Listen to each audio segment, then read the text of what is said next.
सम्मान लिन लाग्यो विरोध हुन्छ, सम्मान लिन्न भन्यो त्यहाँ पनि विरोध हुन्छ।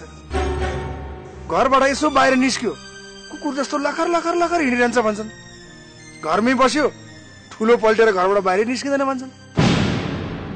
राम्रो गरे पनि विरोध, नराम्रो गरे पनि विरोध।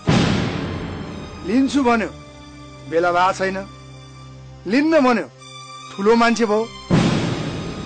त्यसैले यो दुनियाँले के भन्छ भनेर काम गर्ने होइन, आफ्नो लागि बाँच्ने हो, आफ्नो तरिकाले बाँच्ने हो।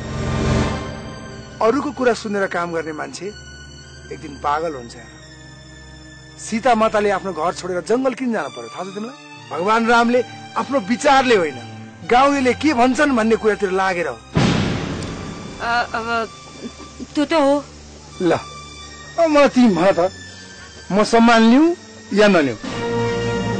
अब तिम्रो भित्री आत्माले जे भन्छ त्यही गर। बस अब आयो नि कुरो, आफ्नो भित्री आत्माले जे भन्छ त्यही गर्ने।